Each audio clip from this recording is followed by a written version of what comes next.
Dear learners আসসালামু আলাইকুম। আবারও সবাইকে স্বাগত জানাচ্ছি ধারাবাহিক একটা লেকচার সিরিজে। আজকে থেকে আমি ভার্ব রিলেটেড ভিডিওগুলো দিব, ভার্বের প্রকারগুলো নিয়ে ভিডিও দিব।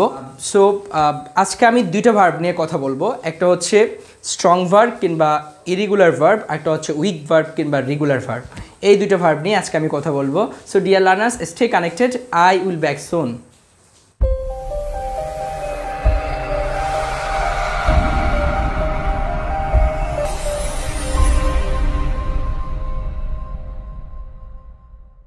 সো ডিয়ার লার্নার্স, আর কথা না বাড়িয়ে আমরা আলোচনায় চলে যাই।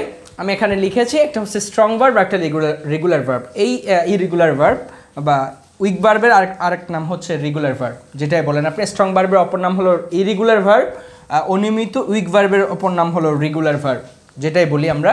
সো এই বিষয়টা সহজ, কিন্তু যেহেতু আমি ভার্বেরই আলোচনা শুরু করেছি, সো এই আলোচনাটা দিয়ে আমি ভার্বের আলোচনা শুরু করতে যাচ্ছি। আচ্ছা, স্ট্রং ভার্ব এবং ইরেগুলার ভার্ব এটা কি? স্ট্রং ভার্ব মানে হচ্ছে যে ভার্বটা মানে স্ট্রং, শক্তিশালী, হ্যাঁ, অর্থাৎ এই জিনিসটার তিনটা ফর্ম মনে রাখতে, অর্থাৎ present form, past form, past participle form আপনাকে মনে রাখতে হবে। মনে রাখাতে একটু ডিফিকাল্ট, হ্যাঁ, এটা হচ্ছে মূলত এই জন্য এটাকে স্ট্রং ভার্ব। আর উইক ভার্ব মানে যেটা আপনি সহজেই মনে রাখতে পারবেন, এই জন্য ভার্বগুলো দুর্বল ভার্ব। রেগুলার অর্থাৎ নিয়ম মেনে চলে, এটা ইরেগুলার, এগুলো নিয়ম মেনে চলে না, এই ভার্বগুলো নিয়ম মেনে চলে না, এই জন্য। আচ্ছা, তাহলে স্ট্রং ভার্ব কিংবা ইরেগুলার ভার্ব কাকে বলে? সেটা হচ্ছে যার তিনটা ফর্ম নিয়ম ফলো করে না, অর্থাৎ মাঝখান থেকে ভাওয়েলের পরিবর্তন হয়ে ভার্বের present form, past form, past participle form হয়, সেটাই আসলে স্ট্রং ভার্ব কিংবা ইরেগুলার ভার্ব। যেমন দেখেন গো, এই ভার্বটার মাঝখানে ওটা ওয়েন্ট হয়ে গেছে, এটা গন। দেখেন এটার সাথে এগুলোর কোনো মিল নেই, হ্যাঁ, মাঝখানের ভাওয়েলটা পরিবর্তন হয়ে এক একটা হয়ে গেছে। Go, went, gone, present form, past form, past participle form, হ্যাঁ। এই জন্য মানে এই গোর পরে ওয়েন্ট হবে, এটা কিন্তু মিল নাই, মিলটা একটু কম, ইরেগুলার, আপনাকে মুখস্থ রাখতে হবে, হ্যাঁ। এই জন্য এটাকে স্ট্রং ভার্ব বলা হয়, শক্তিশালী ভার্ব, যেটা মনে রাখা একটু কষ্ট, হ্যাঁ। আপনাকে রেগুলার নিয়ম, এটা ইরেগুলার, অনিয়মিত, মানে এগুলোর পর সিরিয়ালটা ওইভাবে মেনটেন হয় না যেভাবে উইক ভার্বে মেনটেন হয়। আমরা উইক ভার্বে গেলে দেন বুঝতে পারবো, ঠিক আছে। তারপর হচ্ছে দেখেন ড্রিঙ্ক, এই যে আইটা মাঝখানের ভাওয়ালটা এখানে এ হয়ে গেছে, এখানে ইউ হয়ে গেছে। ড্রিঙ্ক, ড্র্যাঙ্ক, ড্রাঙ্ক, অর্থাৎ পান করে, হ্যাঁ। তাহলে এই নিয়মটা মাঝখানে ভাওয়ালটা পরিবর্তন হয়েছে এবং তিনোটা ফর্মই চেঞ্জ, এটা চেঞ্জ হয়ে গেছে। আবার দেখেন বিগিন, বিগ্যান, বিগান, ওকে, ঠিক আছে। কীভাবে? Break, broke, broken. দেখেন present form, past form, past participle form, এগুলো কোনো সিস্টেম ফলো করে নাই, মাঝখানের ভাওয়ালটা পরিবর্তন হয়ে present, past and past participle ফর্মে ট্রান্সফর্ম হয়েছে, যেগুলো একটু আমাদের মনে রাখতে হবে, মনে রাখাটা একটু ডিফিকাল্ট। এই জন্য এগুলোকে বলা হয় স্ট্রং ভার্ব, এবং এগুলো কোনো নিয়ম ফলো করে না, রেগুলারিটিস মেনটেন করে না, এই জন্য এগুলোকে বলা হয় ইরেগুলার ভার্ব, ওকে, অপর নাম ইরেগুলার ভার্ব। এখন আমরা উইক ভার্বটা দেখি।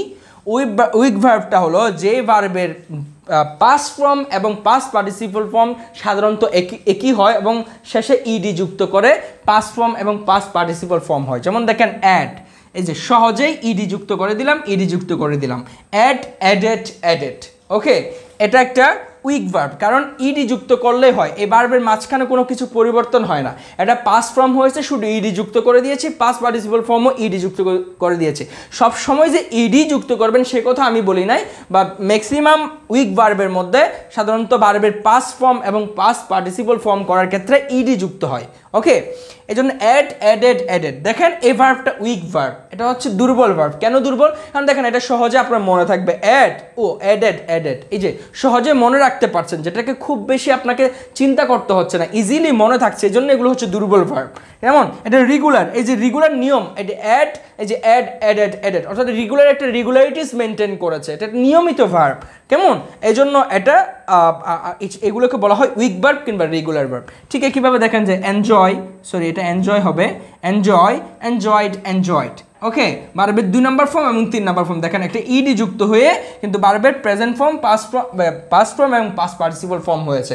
আর এনজয় ভার্বটা দেখলে এটা পাস্ট ফর্ম কি হবে আপনাকে মনে রাখা খুব বেশি কঠিন না। ও এনজয়, এনজয়েড, ইডি যুক্ত করে দিলে এটা পাস্ট ফর্ম হয়ে যাচ্ছে। কিন্তু গো, গো এটার পরে গোট, ইডি যুক্ত হয়ে কিন্তু গোড হয় নাই, ওকে, ওয়েন্ট হয়েছে। এটা আপনাকে মনে রাখতে হচ্ছে, মানে এই চেঞ্জগুলো মনে রাখাটা একটু ডিফিকাল্ট, এই জন্য এগুলো স্ট্রং ভার্ব। আর যেগুলো মনে রাখাটা একটু সহজ সেগুলো হচ্ছে আপনার উইক ভার্ব, ওকে। এখন এরকম ফলোড, হেল্পড, ওকে, কিল্ড, এভাবে অনেক ভার্ব আছে যেগুলো ইডি যুক্ত করে ভার্বের past form and past participle form হয়। আবার কিছু ভার্ব আছে তিনটা ভার্বে একই রকম, তিনটা ফর্মে একই রকম। যেমন দেখেন কাট মানে কেটে ফেলা, কাট, তিনোটা একই রকম, মনে রাখা একদম সহজ, হ্যাঁ। তারপর হিট মানে আঘাত করা, হিট, এরকম আরও আছে। হার্ট মানে আঘাত করা, হার্ট, একই রকম ফর্ম। LIT লিট, এটো একই রকম ফর্ম। তো এইরকম যে ভার্বগুলোর তিনোটা ফর্ম একই রকম, তিনোটা ফর্মই সিম্পল, মানে একই রকম, মনে রাখা সহজ, সেগুলো আসলে উইক ভার্বের মধ্যে পড়বে, সেগুলো একটা উইক ভার্ব। তাহলে উইক ভার্ব হচ্ছে এমন ভার্ব যে ভার্বটার ভার্বের 2 নাম্বার ফর্ম এবং 3 নাম্বার ফর্ম, অর্থাৎ ভার্বের পাস্ট ফর্ম এবং পাস্ট পার্টিসিপল ফর্ম ইডি যুক্ত করে করা যায় এবং সহজে মনে রাখা যায়, সেগুলো হচ্ছে আসলে উইক ভার্ব। আর যে ভার্বগুলো রেগুলার নিয়ম মেনটেন করে না, ইগুলারিটিস থাকে, আপনাকে মনে রাখা একটু ডিফিকাল্ট তিনটা ফর্ম, যেগুলো সাধারণত নিয়ম ফলো করে না, সেগুলোই হচ্ছে আসলে স্ট্রং ভার্ব, যেগুলোর মাঝখানে বাউলের পরিবর্তন হয়ে পাস্ট ফর্ম এবং পাস্ট পার্টিসিপল ফর্ম হয়। সো ডিয়ার লার্নার্স, আশা করি strong verb and weak verb এতটুকুই, এর বাহিরে আসলে আর কিছু বলার নেই। সো পরবর্তীতে আমি factitive verb and cognate verb নিয়ে আপনাদের সামনে উপস্থিত হব। সেই ভিডিও দেখার আমন্ত্রণ রেখে এখানে শেষ করছি। আসসালামু আলাইকুম।